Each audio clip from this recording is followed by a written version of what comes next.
لفظوں کی سوگات ہے الفاظ ہند یہ، الفاظ کی برسات ہے الفاظ ہند یہ، دل سے دل کی بات ہے الفاظ۔ معزز ناظرین و سامعین، آداب و سلام۔ ڈاکٹر محمد اظہر حیات آپ سے مخاطب ہے۔ تحقیقی و تنقیدی مقالات و مضامین کا مجموعہ ایک نئی بات نکل آئی ہے، قسط بار آپ سماعت فرما رہے ہیں۔ آج کی قسط میں سماعت فرمائیے ڈاکٹر منشاء الرحمان خان منشا، شخصیت و شاعری۔ کشادہ پیشانی، باریش مسکراتا چہرہ، صحت مند جسم، متوسط قامت اور چوڑی دار پائجامہ، اس پر شیروانی اور ٹوپی پہنے ناگپور میں کوئی نظر آتا ہم دور سے ہی پہچان جاتے کہ یہ منشا صاحب ہی ہوں گے۔ وہ محفلوں میں فقرے چست کرتے، ادبی مذاق کا لطف اٹھاتے اور خاص و عام کو مخاطب کرتے محفل کی جان نظر آتے۔ منشا صاحب ایک اچھے استاد، پرگو شاعر، اچھے نثر نگار، ہندو مسلم اتحاد کے زبردست حامی، نیک دل و خوش گفتار انسان تھے۔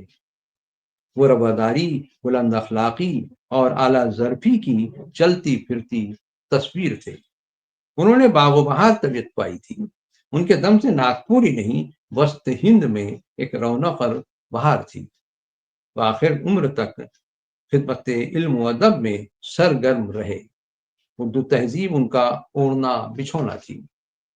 27 مئی 2010 کو صبح جب یہ خبر ملی کہ استاد محترم منشاء الرحمان منشا نے اس دنیا سے آنکھیں موند لی ہیں اور سفر آخرت اختیار کر لیا ہے، تو یوں لگا گویا آسمان علم و ادب کا ایک تابندہ ستارہ چمکتے چمکتے اچانک ڈوب گیا ہو اور ناگپور کی علمی و ادبی فضا میں گھپ اندھیرا چھا گیا۔ منشا صاحب کا پورا نام محمد منشاء الرحمان خان تھا۔ ان کی ولادت 1 مئی 1924 کو ضلع بلڈانے کے کھام گاؤں تعلقہ کے ایک گاؤں پیپل گاؤں راجا میں ہوئی۔ ان کے والد کا نام علی اللہ خان تھا۔ منشا صاحب نے رواج کے مطابق عربی فارسی کی تعلیم گھر میں حاصل کی۔ اس کے بعد مڈل ہائی اسکول انہوں نے انجمن اسکول کھام گاؤں سے مکمل کیا اور اسی اسکول میں بحیثیت معلم منصرف ہو گئے۔ دوران ملازمت نجی طور پر ناگپور یونیورسٹی سے BA MA اور اردو اور MA فارسی کی ڈگریاں یکے بعد ڈگری حاصل کی۔ خوب سے خوب تر کی جستجو میں وہ ناگپور تشریف لائے اور یہاں گورنمنٹ مورس کالج میں 1956 میں شعبہ اردو فارسی میں لیکچرر مقرر ہوئے۔ دوران ملازمت 1971 میں انہوں نے ناگپور یونیورسٹی سے PhD کی سند حاصل کی۔ 1982 میں منشا صاحب اردو فارسی کے شعبہ صدر کی حیثیت سے ملازمت سے سبکدوش ہوئے۔ اس دوران وہ اردو دنیا میں بحیثیت شاعر و ادیب مشہور ہو چکے تھے۔ ہندوستان کے معیاری رسائل و جرائد میں ان کی تخلیقات اہتمام سے شائع ہوتی تھیں۔ کشمیر سے کنیا کماری تک مشاعروں میں عزت و اکرام سے مدعو کیے جاتے تھے۔ وہ علاقۂ ودرب کی بھرپور نمائندگی کرتے تھے۔ کئی مرتبہ مرکزی حکومت کی جانب سے 26 جنوری یا 15 اگست کے موقع پر منعقدہ لال قلعہ کے مشاعروں میں شرکت منشا صاحب کی مقبولیت کی معراج تھی۔ وہ اس اعزاز پر اللہ کا شکر بھی ادا کرتے تھے۔ کہتے ہیں اچھے اچھوں کو بھی منشا جو نہیں مل سکتے، ہم نے پائے ہیں وہ اعزاز سخنور بن کر۔ منشا صاحب میں خاکساری و انکساری کوٹ کوٹ کر بھری تھی۔ وہ چھوٹے چھوٹے مشاعروں میں بھی شوق سے شرکت کرتے تھے۔ ان کی شرکت سے محفل پروقار معلوم ہوتی تھی اور لوگ بھی ان کی موجودگی سے مسرت و خوشی محسوس کرتے تھے۔ محفل میں وہ کسی کو نظر انداز نہیں کرتے، بلکہ ہر خاص و عام سے یکساں طور پر خلوص سے ملتے تھے۔ وہ محفلوں میں کسی شخصیت سے مروب نہیں ہوتے تھے۔ ایک مرتبہ آپ دوردرشن کے مشاعرے میں شریک تھے جو قومی سطح پر دکھایا جا رہا تھا، علی سردار جعفری مشاعرے کی صدارت فرما رہے تھے۔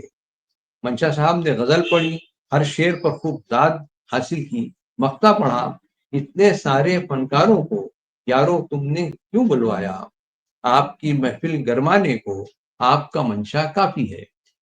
علی سردار جعفری نے فوراً ٹوکا: منشا مونس ہے، اس لیے اسے یوں کہیے، آپ کی محفل گرمانے کو آپ کی منشا کافی ہے۔ منشا صاحب نے سینہ تان کر کہا: حضور یہ ہے آپ کا منشا کافی ہے۔ ساری محفل زعفران زار بن گئی۔ منشا صاحب نے مقطع دوبارہ پڑھا، حاضرین نے ٹوٹ کر داد دی۔ یہ منظر سارے ہندوستان نے ٹی وی پر دیکھا۔ منشا صاحب مشاعرے کے مقبول ترین شاعر تھے۔ انہوں نے عوام کے دلوں میں جگہ بنائی تھی۔ ناگپور کی ایک بستی میں جب ایک شخص نے اپنے بچے کا نام منشا الرحمان پکارا تو میں چونک گیا۔ کہا: یہ نام تو ایک بزرگ شاعر کا نام ہے، تم نے اپنے بچے کا نام کیوں کر رکھ دیا؟ اس پر اس شخص نے کہا: میں نے بھی اپنے بچے کا نام اسی کے نام پر رکھا ہے۔ جس دن بچے کی پیدائش ہوئی تھی، اسی دن منشا صاحب کی صدارت میں ہماری بستی میں مشاعرہ تھا، بس میں نے اپنے بچے کا نام منشا الرحمان رکھ دیا۔ مجھے بے ساختہ احمد فراز کا شعر یاد آ گیا: اور فراز چاہیے کتنی محبتیں تمہیں، اور فراز چاہیے کتنی محبتیں تجھے، ماؤں نے تیرے نام پر بچوں کے نام رکھ دیے۔ 1972 میں وارث کالج ناگپور میں جب میں نے BA اول میں داخلہ لیا تو انہیں قریب سے دیکھنے کا موقع ملا۔ کلاس روم میں ان سے میر غالب اور اقبال کو پڑھنے کا شرف حاصل ہوا۔ اردو کورس کے لیے وہ ہمیں ہمہ وقت فعال و متحرک رہتے تھے۔ جب کبھی کوئی نامور شاعر یا ادیب ناگپور تشریف لاتے، منشا صاحب طلبہ سے ملوانے انہیں کالج میں لے آتے۔ ڈاکٹر قمر رئیس، ڈاکٹر زوئے انصاری، پروفیسر جگن ناتھ آزاد، پروفیسر ملک زادہ منظور احمد، یوسف ناظم اور مرزا فاضلی کو پہل میں نے یہیں دیکھا اور سنا۔ مقامی شعراء و ادباء میں بھی اس بہانے مدعو کیے جاتے تھے۔ اس طرح کالج میں خوب ادبی چہل پہل ہوتی اور منشا صاحب طلباء و طالبات میں ادبی ذوق کی آبیاری کرتے۔ ملازمت سے ریٹائر ہونے کے بعد بھی منشا صاحب شہر میں پہلے سے زیادہ سرگرم نظر آتے۔ وہ اکثر کہتے: ہم ریٹائر ہوئے ہیں، ٹائرڈ نہیں۔ منشا صاحب عمر بھر گورنمنٹ کوارٹر میں رہے۔ ایک دن میں نے کہا: حضرت آپ نے اب تک کوئی مکان نہیں بنوایا؟ کہنے لگے: میاں ہم اس بات کے قائل ہیں کہ بچوں کو اس لائق بنا دو کہ وہ مکان بنانے والے بن جائیں۔ اس طرح ایک دن میں نے انہیں اپنے نو تعمیر شدہ مکان میں مدعو کیا تو مکان میں داخل ہوتے ہوئے یہ شعر عنایت فرمایا: آپ اپنی مرضی کے بام و در بنانے میں عمر ایک لگتی ہے، گھر کو گھر بنانے میں۔ 1980 میں جب میرا تقرر سعودی عرب کی آرامکو کمپنی میں ہوا اور میں حضرت سے ملاقات کرنے گیا تو بے انتہا خوشی کا اظہار فرمایا اور میری ضیافت فرمائی۔ آخر میں رخصت کی اجازت طلب کی تو بنگلے کے صدر دروازے تک آئے اور میرے کاندھے پر ہاتھ رکھ کر کہا: میاں جاؤ اور ہمارے یہ شعر زاد راہ کے طور پر لے جاؤ۔ اور پھر یہ شعر عنایت فرمایا: منزلوں کی دشواری، راستوں کے سناٹے ہیں تمام اندیشے ایک قدم بڑھانے تک۔ 1985 میں منشا صاحب حج بیت اللہ کے بعد مدینہ منورہ زیارت کے لیے گئے تھے۔ اس وقت میں بھی بفضل ربی عمرے پر گیا تھا۔ میں وہ لمحہ شاید زندگی میں کبھی نہ بھلا سکوں جب مسجد نبوی سے باہر آتے ہوئے میری نظر میرے استاد محترم منشا صاحب پر اور ان کی نظر مجھ ناچیز پر پڑی۔ منشا صاحب نے ٹوٹ کر مجھے گلے لگا لیا۔ پردیس میں ہم وطن سے ملاقات پر خوشی کا عالم کتابوں میں پڑھا تھا، مگر میں نے بنفس نفیس اس کا لطف اٹھایا تو خوشی سے سرشار ہو گیا۔ استاد محترم کی گرم جوشی اور پرخلوص حرارت آج تک میں اپنے سینے میں محسوس کرتا ہوں۔ منشا صاحب بات میں بات پیدا کر کے مزاح پیدا کر دیتے تھے۔ ایک مرتبہ ہم مہاراشٹر راجیہ اردو اکیڈمی کی میٹنگ میں شرکت کے لیے بمبئی گئے تھے۔